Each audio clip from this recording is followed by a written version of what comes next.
Sur invitation des femmes de la diaspora congolaise de Belgique, Madame Justine Mpoyo Kasavubu a donné sa lecture sur l'exclusion de la présidentielle des populations de Beni, Butembo et Yumbi.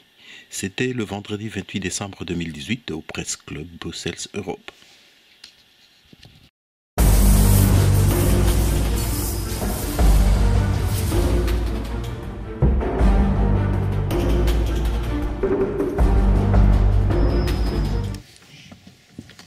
Nous sommes heureux de vous accueillir dans cette salle de Press Club pour une circonstance particulière qui exige que les Congolais puissent communiquer ce qu'ils ressentent en eux. Et aujourd'hui, ce sont les mamans congolaises qui ont quelque chose à dire et qui le ressentent en eux-mêmes et qui n'acceptent pas certaines situations qui sont en train de se passer dans notre pays. Et pour cette occasion, nous allons leur donner la parole de la manière suivante. Maman Agnès Mwamba, qui est à ma gauche, qui représente sa maman, va d'abord lire une déclaration. Elle sera suivie ensuite par Madame Kasavubu, la présidente de la diaspora, qui pourra aussi donner un commentaire sur la même situation qui prévaut chez nous. La situation est tellement préoccupante que nous n'allons pas, il ne faut pas laisser les choses aller comme si les Congolais étaient d'accord avec ce qui est en train de se passer dans ce pays. Autant de fois, on fait des réclamations, on fait des marches, mais la parole, lorsqu'elle est prononcée, elle vaut encore plus que des marches, elle vaut encore plus que ce qui se passe aujourd'hui à Kinshasa, des villes mortes et consorts. Donc, madame, vous pouvez lire la déclaration que vous voulez communiquer au peuple congolais et au monde entier. Merci beaucoup.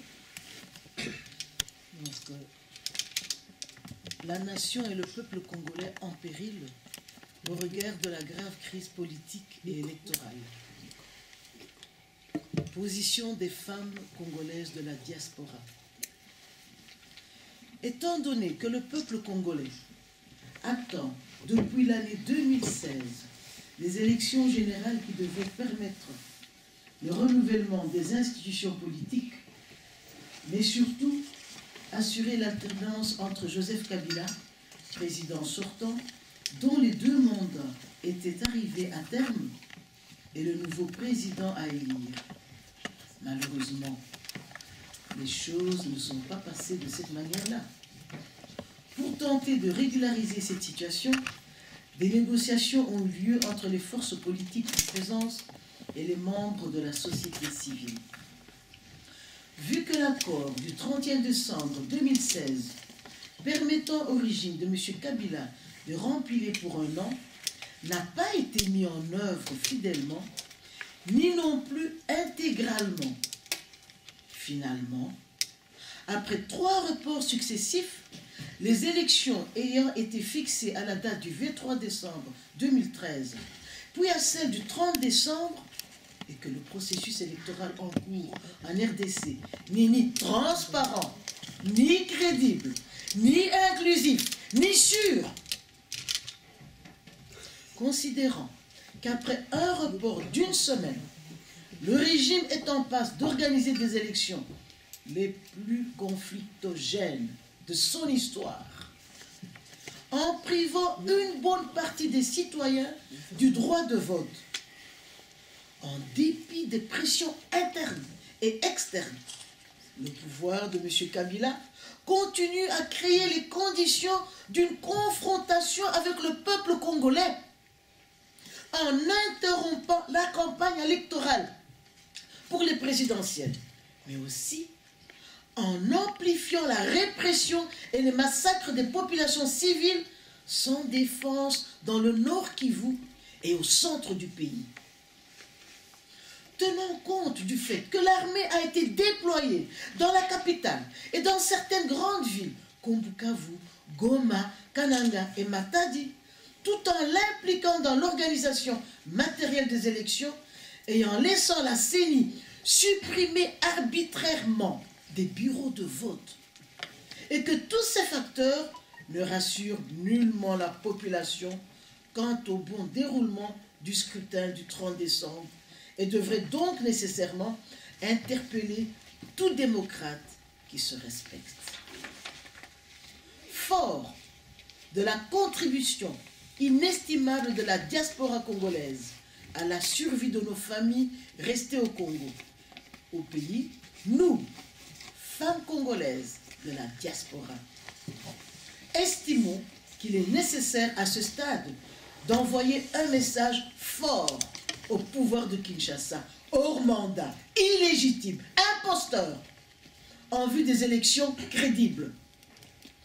Au cas où ce pouvoir, hors mandat, s'obstinerait dans sa volonté délibérée d'organiser des élections partielles, truquées et chaotiques, les femmes congolaises de la diaspora, avec leur présidente, préviennent que le peuple se prendra en charge aux fins d'écarter du processus électoral et de la gestion de la transition qui s'imposera de facto et de l'organisation de futures élections. Toute personne directement ou indirectement responsable de l'entrave à son exercice démocratique et à la reconquête de sa dignité, longtemps bafouée. À ce titre, les femmes congolaises de la diaspora dénoncent le fait que les dirigeants politiques en RDC hors mandat, depuis fin 2016, sont responsables des irrégularités suivantes, qu'elles considèrent comme assimilables au crime de haute trahison contre la République et les citoyens. Le renouvellement démocratique des mandataires constitutionnels en vue de la conservation durable du pouvoir à tout prix. B. Le recours aux divers stratagèmes pour contourner la Constitution et les lois en matière électorale, en dépit de l'opposition manifeste des citoyens. C. Elle condamne diverses tentatives de révision de la Constitution et des réformes de la loi électorale, ainsi que la prorogation illégale et délibérée de la durée du mandat présidentiel sur base d'une interprétation erronée de la loi fondamentale. D. Elle accuse le président Joseph Kabila, son gouvernement et ses collaborateurs d'avoir violé des accords politiques conclus sous la direction de la Conférence épiscopale catholique congolaise, la CENCO. Elle déplore aussi la non-prise en compte des revendications légitimes du peuple congolais, du strict respect du pacte républicain en vue de parvenir à une alternance garantissant la justice sociale, la liberté et le mieux-être des citoyens. Les femmes congolaises de la diaspora déplorent le silence de la communauté internationale face à la répression répétitive et sanguinaire contre les civils non armés qui essaient d'élever la voix contre toutes ces irrégularités. Elle crie très haut pour se faire entendre face au silence coupable des institutions internationales qui tolèrent l'instrumentalisation, la corruption et la manipulation des structures régaliennes de l'État telles que la magistrature d'une manière générale, la Banque centrale, la Cour constitutionnelle et la CENI. Elle rappelle que chaque jour, la population sans défense assiste impuissante au rafle des jeunes et à l'étouffement de toute manifestation. Les fosses communes se comptent par centaines à travers le pays. Tout citoyen qui ose dénoncer ces abus du pouvoir est arrêté, torturé et emprisonné. Il s'agit là des pratiques inacceptables en plein XXIe siècle qu'aucun démocrate digne de ce nom ne peut de toutes les manières cautionner. Par ailleurs, excusez-moi. Par ailleurs, il est clairement établi et reconnu qu'au terme de 17 ans du régime kabyliste, la République démocratique du Congo est dans l'abîme. La population est extrêmement paupérisée. La jeunesse est sans perspective et désespérée, au point de croire que l'exil resterait la seule voie de survie. La corruption a atteint des sommets vertigineux. Les routes, en état de délabrement avancé, sont dangereuses et source de tracasseries et d'angoisse quotidienne. Les hôpitaux sont devenus des mouroirs. Des civils sont massacrés chaque jour et chassés de leurs terres dans le nord-est du pays. Environ 4500 déplacés forcés internes sont sans aucune assistance. Afin de préserver ce pays de l'horreur et d'éviter aux populations les affres d'une lourde perte de vie humaine, il est impératif de stopper sans délai cette folie meurtrière d'une dictature sanguinaire. Dès lors, les femmes congolaises de la diaspora déclarent que la population congolaise, ayant fait échec au prix de son sang, a un troisième mandat anticonstitutionnel, exige les élections crédibles et transparentes à tout prix. Au cas où le régime en place serait incapable de les organiser, à mon avis, il serait incapable, d'une manière crédible, une transition sans le régime devra être imposée.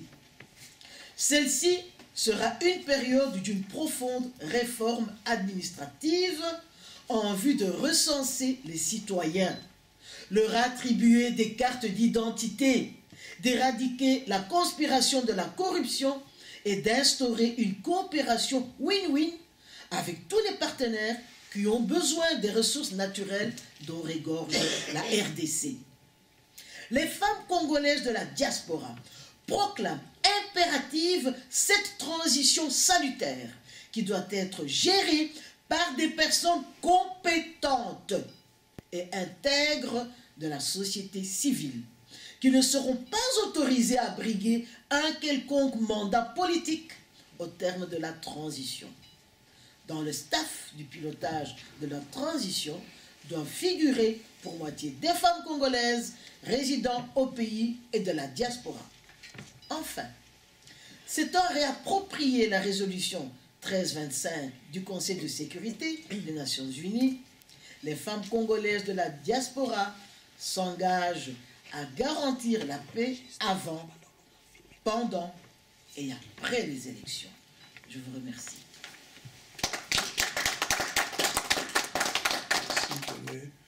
Un commentaire et situer le cadre dans lequel tout ceci se déroule. Je vous remercie beaucoup, Monsieur le Ministre. Madame Agnès Romba, merci pour votre exposé. Alors, évidemment, aujourd'hui, nous devons d'abord nous adresser à notre peuple pour que cette période difficile, cette période de turbulence soit quand même une période où dans chaque famille, on peut envisager la paix, espérer la paix, construire la paix et en tous les cas, placer la confiance auprès de ceux et celles qui sont à même d'incarner cette espérance. Alors, en qualité de présidente de la diaspora, je ne peux que, évidemment, ici encourager toutes nos consoeurs, toutes nos compatriotes qui se battent inlassablement depuis tant d'années. Mais je crois qu'aujourd'hui, en complément de ce qui vient d'être lu, il y a de grandes interrogations que nous devons aujourd'hui vraiment mettre en lumière. Il peut vous souvenir que l'ancien président, le défunt Léopold Sédar Senghor, avait dit un jour que éduquer une femme c'est éduquer une nation.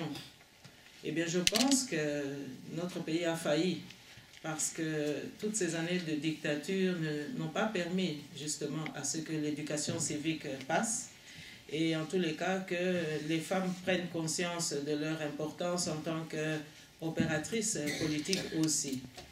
Et nous avons beaucoup plus assisté à une instrumentalisation des femmes et c'est peut-être aussi une des raisons pour lesquelles justement ce sont les femmes qui ont été prises pour victimes afin de perpétuer tous ces massacres que nous voyons à partir de l'Est. Alors, s'il y a une réflexion aussi à ajouter par rapport à tout cela, c'est peut-être de s'interroger aujourd'hui, que faire pour que demain tout cela ne se reproduise pas, que les femmes ne soient plus instrumentalisées comme armes de guerre, que ces viols massifs cessent. Eh bien, je pense que l'interrogation qui s'impose, c'est celle des enjeux géostratégiques. Que signifie la place du Congo dans le monde? Et surtout, que signifie la place des femmes dans ce Congo? Et qu'est-ce que nous voulons, nous, comme République démocratique du Congo, demain? Il nous faut maîtriser justement les enjeux géostratégiques, surtout. Parce que nous assistons pratiquement à une querelle inlassable entre les multinationales, justement parce que nos terres regorgent de ces matières premières qui aujourd'hui sont à la pointe de la technologie dans le monde. Et donc, la femme n'ayant pas eu la possibilité de bénéficier d'une éducation politique et d'une éducation civique, évidemment, elle ignore pourquoi il y a eu tous ces massacres. Mais je pense que ces enjeux ont aussi instrumentalisé certains Africains qui se sont plu à perpétuer justement ces massacres et à envahir notre pays. Alors je pense que l'imposture qu'on vient de rappeler ici dans la lecture, l'imposture de Kabila Kanambe, mais c'est une imposture qui a pris corps au Rwanda. Et je crois qu'aujourd'hui, le moment de vérité est arrivé. Et donc, ce complot, parce que finalement, c'est d'un complot qu'il s'agit, ce complot contre le Congo a dû passer par les femmes, victimisées, massacrées, mutilées, martyrisées. Et pourquoi par les femmes? Tout simplement parce que le plan diabolique, c'était de faire disparaître ce pays. Nous avons souvent dit de balkaniser ce pays. Mais comment balkaniser ce pays? Mais justement en éradiquant la congolité de ce pays. Et comment éradiquer la congolité de ce pays? Mais tout simplement parce que la matrice fondamentale qu'incarne la femme congolaise, eh bien c'est cette matrice qui devait être définitivement détruite pour que la reproduction de cette congolité n'ait plus lieu d'être. Et donc voilà pourquoi par le Rwanda, on s'est acharné à tuer les petites filles, à les massacrer, les mamans, les grands-mères. Et aujourd'hui, on nous donne un prix Nobel de la paix parce qu'on répare les survivantes à ces massacres. Mais en réalité, on n'a pas fait grand-chose, sinon rien, pour éradiquer justement les causes qui conduisent à ces massacres. Tout simplement parce que le complot avait été entériné et que la meilleure façon d'atteindre la balkanisation, c'était politiquement les rébellions, mais surtout sociologiquement, ethnologiquement et anthropologiquement massacrer les femmes. Et je pense que lorsque nous aurons des démographes tout à fait honnêtes, ils pourront établir une courbe, la pyramide des âges, pour constater qu'à un moment donné, il y a un grand trou noir dans le tissu démographique congolais, tout simplement parce que on constatera une rupture, en tous les cas, dans la progression du pourcentage de la congolité. Et donc voilà, je pense que si on prend conscience de cette dimension, alors on doit justement se réveiller, parce que complot il y a. Ici, pour un harcèlement sexuel, pour le même type de massacre, je pense que l'auteur, les commanditaires ne font pas long chemin. Mais chez nous, on a laissé courir cette situation pendant plus de 15-20 ans. Et donc, ça veut bien dire qu'on était au courant de la situation, mais qu'on n'a rien voulu faire, puisque tout le monde voulait que le Congo redevienne la terra incognita, où chacun peut venir exploiter un bout de lopin de terre, s'en aller et faire des profits au détriment de nos populations. Et donc, c'est une prise de conscience que nous devons prendre, nous les femmes congolaises. Et cette prise de conscience, en tous les cas, nous allons nous y engager.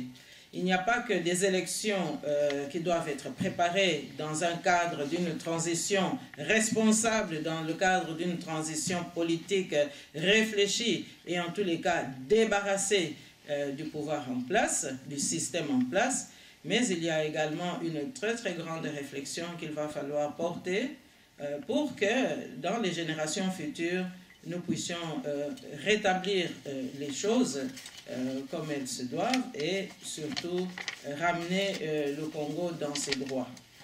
Alors, le silence de la communauté internationale que Madame Agnès vient de rappeler ici, c'est un silence justement diabolique, c'est un silence suffocant, c'est un silence meurtrier, parce que c'est un silence qui a trop longtemps duré. Et je crois qu'il nous appartient à nous, les femmes congolaises, d'interrompre ce silence, de briser ce silence pour que nous puissions faire entendre la voix du peuple congolais. Et donc voilà, je ne vais pas prolonger cet entretien, si ce n'est que nous devons attirer l'attention du monde entier sur les interdictions qui viennent d'être prononcées contre certaines régions qui n'iront pas voter. Non pas que nous étions pour ces élections, mais on voit très bien que la balkanisation dont il était question, et en tous les cas, les velléités de se réapproprier nos terres par le Rwanda, s'expriment justement dans cette exclusion des provinces de l'Est qui ne peuvent pas les voter, mais tout simplement parce qu'on ne les reconnaît même plus comme Congolais. Et que demain, il ne faudrait pas s'étonner qu'on entende, mais non, nous voulons une république du Rwanda ou que nous n'appartenons pas au Congo. Donc il y a une machination qui vient perturber justement le désordre ambiant, de sorte que ce qui n'aura pas été atteint par toutes ces manœuvres et par tous ces reports incessants, et bien qu'on puisse les réaliser tout simplement parce qu'on aura décrété que telle province ne peut pas voter, mais de facto, ce sont alors des provinces qui appartiennent ou qui appartiendraient au Rwanda. Donc il faut s'insurger contre cela, et je crois que les femmes qui sont victimes dans toutes ces régions-là, qui aujourd'hui sont des personnes déplacées, nous devons absolument nous lever, ne pas attendre le 30 décembre, déjà se lever aujourd'hui pour donner l'alerte et dire que mais c'est justement une tentative d'entériner l'appropriation de nos terres par le Rwanda. Parce que subitement on ne parle plus du Rwanda, mais on parle simplement du report des élections, on reparle de candidats qui voudraient redialoguer, etc. Mais je crois que tout cela est à balayer, car tout cela est empreint de complicité qui voulait que justement notre pays soit encore à la merci de cette terra incognita où chacun devait encore pouvoir venir puiser ce dont il avait besoin pour des enrichissements personnels à la fois en Afrique et en dehors de l'Afrique. Donc voilà, mes chers amis, ce que nous pouvions dire aujourd'hui. Donc, tirer la sonnette d'alarme. Il n'est pas question que les Congolais puissent accepter que des provinces n'aillent pas voter, pendant qu'ailleurs, on retire certaines machines à voter. Donc, en réalité, la moulinette est en train de tourner pour que, ici ou là, eh bien, que les agresseurs de notre pays puissent encore ramasser des morceaux. Eh bien, ça, il n'en est pas question.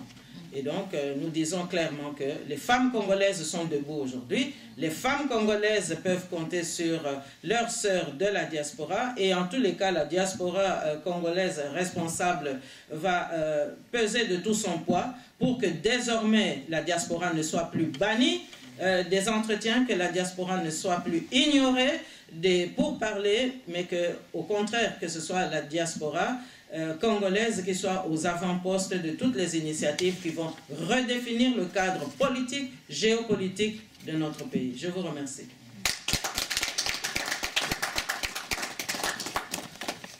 Edouard Di, journaliste à Kananga au Kasaï Central, Kasaï Horizon. Je suis ici depuis le mois de juin. Et maintenant, je travaille avec Maman Hélène Parmouba dans les cas de Congo Forum. J'ai suivi avec attention toutes les interventions et je suis flatté parce que... on me demande de prendre le micro. C'est bon. Ou bien quelque chose, c'est encore là. Alors, je disais que j'ai suivi avec attention toutes les interventions et je suis beaucoup flatté, même si certains aspects que mon aîné Bruno connaît bien au Kasaï n'ont pas été évoqués par les mamans de la diaspora. Donc on est resté plus à l'est, on a oublié peut-être, c'est que mon aîné Bruno connaît pertinemment bien, il l'a présenté autrefois, c'était le 15 août lors de la journée du Kasaï comme ça. Alors je pensais qu'il y a deux aspects comme ça qu'on peut prendre en compte. L'état des lieux comme tel, en tout cas, très bien dressé, et c'est ce qui est connu aujourd'hui de tous les Congolais, et ça circule même sur les réseaux sociaux, au point où on pense que c'est de la blague, ce que la présidente a dit tout à l'heure, que le Congo est en train d'être balkanisé. Tellement on en parle, c'est devenu comme de la blague. Et moi je me demande, est-ce que nous sommes encore au niveau de dresser l'état des lieux? Est-ce que nous sommes encore au niveau de prendre conscience, ou nous sommes au niveau de mener une action? Et quelle est cette action? Quelle est la force que nous avons? Pendant mon séjour ici de quelques 6 mois, j'ai assisté à quelques manifestations. Écoutez, j'ai lu quelqu'un... Bon, je vais poser la question aux femmes. Ma question, maman peut noter déjà. Je veux savoir quel sera l'apport des femmes de la diaspora pour résoudre la question que je pose dans cette réflexion. Ma réflexion est celle-ci. J'ai entendu quelqu'un qui a dit, lorsque vous avez un problème auquel vous ne savez pas trouver solution, peut-être c'est vous qui êtes le problème. Je pense que le Congo a un problème d'unité aujourd'hui et excusez-moi, je sens que ce problème-là est même au niveau de la diaspora. J'ai mené quelques actions avec mon aîné en face, il n'y avait pas assez de gens. Ici, je ne vois pas assez de gens. J'ai assisté au moins à 5 activités depuis que je suis venu. Je sens toujours qu'il y a des groupuscules. Comment voulons-nous lancer un message? Parce qu'aujourd'hui au Congo, on est en train de demander à Cash et Lamuka de se mettre ensemble pour mener une action parce qu'ils ont quand même la population derrière eux, mais à notre niveau de la diaspora. Voilà ma question. Qu'est-ce que les femmes de la diaspora pensent faire pour mettre les Congolais de la diaspora ensemble? Disons-nous la vérité en face, ils sont aussi séparés. Et aussi longtemps qu'ils auront séparés, ils n'auront pas un message fort à lancer. Parce qu'aujourd'hui, si vous appelez à manifester, vous n'aurez pas tous les Congolais de la diaspora sur le rue. Et comme nous connaissons que complot il y a, il faut aussi qu'eux sentent un message fort. Mais si déjà les Congolais, nous leur demandons de descendre dans la rue, devant les armes, et nous ne savons pas braver ne fût-ce que le froid, nous qui pouvons être encadrés par la police, nous ne savons pas les faire. Qu'est-ce que les Congolais peuvent faire? Ma question, c'est qu'est-ce que les femmes de la diaspora pensent mener comme action pour mettre les Congolais ensemble? Je vous remercie. Merci. La deuxième personne. Oui, je sais parler d'ici, c'est pas grave. Vous avez. Oui, je voudrais adresser une petite question à Madame Agnès. C'est sur la proposition... Présentez-vous s'il vous plaît. Oui, Cyprien Boussaki. Ma question est simple. C'est sur l'organisation d'une transition au Congo, dirigée par la société civile apolitique. Je souscris pleinement à cette idée, à cette hypothèse, mais cependant j'ai quelques interrogations à ces propos-là. La première interrogation sur si transition il y a, quelle organisation, quelle institution, fût-elle internationale, serait capable de convoquer cette réunion de transition? Et par conséquent, quel organe pourrait mettre en œuvre les décisions ou les résolutions qui seraient prises lors de ces assises-là? Parce que nous avons vu la Sénéco organiser la rencontre de la Saint-Sylvestre, mais ça n'a jamais été appliqué. Est-ce que la diaspora, ou nous qui sommes ici, pourrons jusqu'à imaginer un scénario tel que le Congo soit mis sous une forme de tutelle quelconque internationale ou pour veiller à ce que la transition soit décrétée et bien menée. Sinon, nous risquons d'aller devant de nouveau un vœu pillé ou à réaliser. Je crois que c'est ça ma préoccupation, c'est de savoir qui peut décréter la transition et qui peut la faire appliquer, les mesures qui en sortiront. Merci. C'est Cheikh Fita pour Info en ligne des Congolais de Belgique et pour Euro-Africa TV. En politique, il y a un principe simple. La question sera posée à Mme Justine Kassavubu. Il y a un principe simple, c'est le rapport de force. Si Kabila est là, c'est parce qu'il est fort. Sa force vient du fait qu'il est là. Il a les armes, il a la banque, il a toutes les institutions. La seule et unique force qui peut le défenestrer, c'est la population. Et là, je vais embrayer sur l'intervention de Di. Et la population, c'est en fait l'ensemble des hommes et femmes, mais surtout derrière une grande idéologie, derrière un objectif commun. Et Di a fait une bonne peinture du citoyen congolais ici à l'étranger. C'est qu'on est désunis, on est égoïste, on ment. Et sur base de ça, est-ce qu'il est possible que des gens qui sont dans le faux puissent être derrière un seul idéal? Parce que l'idéal même, ils n'y sont même plus ensemble. En fait, la question, c'est celle-ci. Vous, en tant que présidente, quelle action pouvez-vous faire? 1. Pour changer le cœur de l'homme congolais. Et une fois ce cœur changé dans le bien, dans le sens du bien, de la vérité, et qu'ils puissent enfin se mettre tous derrière une idéologie qui est simple. En fait, si on veut libérer le pays, il faut qu'on y croit. Pour y croire, il ne faut pas qu'on soit dans le faux. Voilà ma question. Merci beaucoup. Donc, je rebondis sur la dernière de toutes les questions. Monsieur Fita, vous avez évoqué le rapport des forces. Oui, je suis d'accord avec vous qu'en politique, c'est le rapport de force qui compte. Et vous signalez que le seul argument que nous avons, nous, opposition, c'est la population. Bien. Ça, je crois que ce sont des éléments objectifs. Mais je pense que dans le rapport des forces, il y a aussi les éléments de géopolitique qui interviennent. Parce qu'on n'est pas à la tête d'un pays, on ne gouverne pas un pays simplement parce qu'on a les armes avec soi. Mais c'est parce qu'on a des partenaires, parce qu'il y a des enjeux. Et donc, vous situez le deuxième aspect de votre intervention sur l'élément, comment dirais-je, psychologique, hein, peut-être, parce qu'il faut parler maintenant du cœur des hommes congolais. Bon, je crois que l'unité d'abord, c'est bien ça votre dernière question. Je crois que l'unité, nous pouvons aussi la concevoir à travers vous les médias. Lorsque ici, nous vous invitons, il nous arrive aussi d'entendre, oui, mais ah bon, je ne viendrai pas. Vous pouvez aussi faire une mobilisation pour que la prise de conscience, le rapport de force soit une caisse de résonance assez conséquente, parce que vous êtes plus nombreux que ceux que nous voyons ici. Et donc, il faudrait aussi accorder de l'importance à ce que vos consoeurs, vos compatriotes font. Pas vous, personnellement, mais vous avez des confrères qui ne sont pas là aujourd'hui.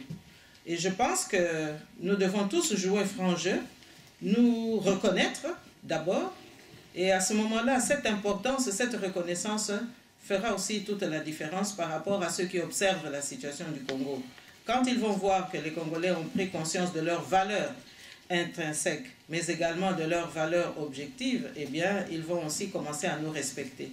Mais dès lors que certains dédaignent les actions que d'autres mènent, ou qu'il y a des manifestations, il y a moins de monde, comme ça a été souligné par quelqu'un précédemment, eh bien, à ce moment-là, nous sommes toujours en train de tanguer. Alors, mais je ne m'arrêterai pas à ces éléments-là. Je crois qu'aujourd'hui, est-ce qu'il faut miser l'action politique sur le cœur de l'homme ou bien sur la détermination et la vision qu'on a pour son pays? Moi, je pense que ce que nous, on attend de l'opinion, ce que nous, on attend en général de tous les observateurs, c'est d'abord de restaurer, et nous allons y contribuer, bien sûr, à la respectabilité du peuple congolais. Il y a une souveraineté du Congo qui existe depuis le 30 juin 60, et je pense que si nous sommes conscients de cette souveraineté, c'est là-dessus que nous devons nous appuyer, parce que ce sont des éléments de droit, des éléments de principe qui sont absolument irréfutables. Qui se bat aujourd'hui pour le 30 juin 1960, c'est-à-dire l'intégrité du Congo un et indivisible, comme vous l'avez souligné tout à l'heure? Je n'entends pas ça tellement. Et nous devons d'abord savoir si nous nous battons pour le Congo uni ou bien si nous nous battons pour des morceaux du Congo, tout simplement parce qu'on attrape une enveloppe ici et, ma foi, on est satisfait parce qu'on peut alléger un peu les difficultés de sa propre famille. Donc, c'est de cela aussi qu'il s'agit. Alors, moi, je dirais que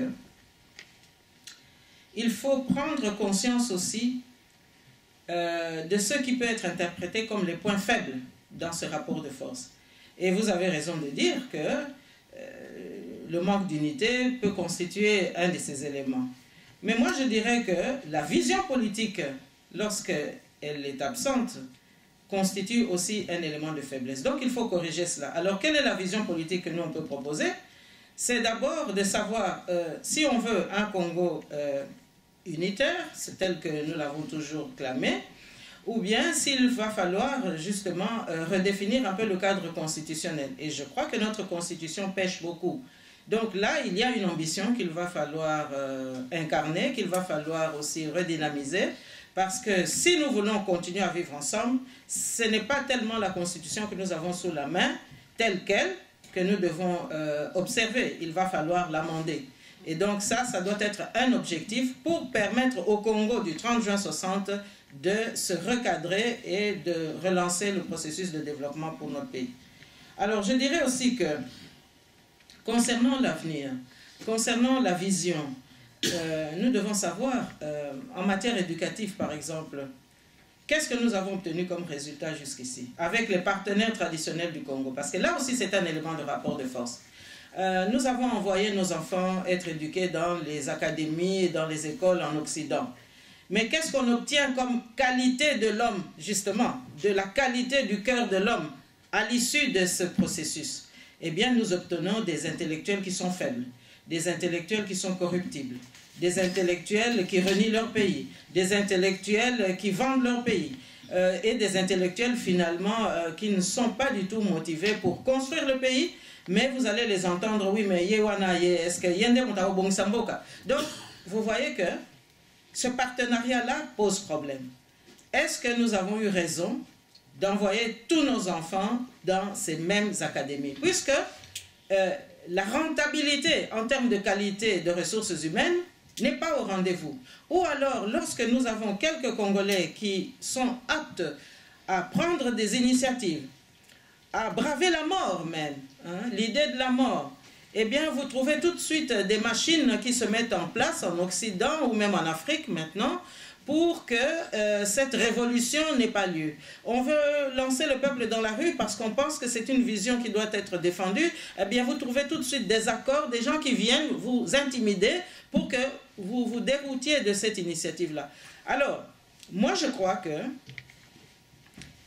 on a rappelé tout à l'heure qu'éduquer une femme, c'est éduquer une nation. Eh bien, nous les femmes, nous devons maintenant voir dans nos ménages, lorsque le papa est disposé à ce que sur les 5 enfants que le couple a, eh bien, il y en a peut-être 2 qu'on peut envoyer étudier en Amérique latine.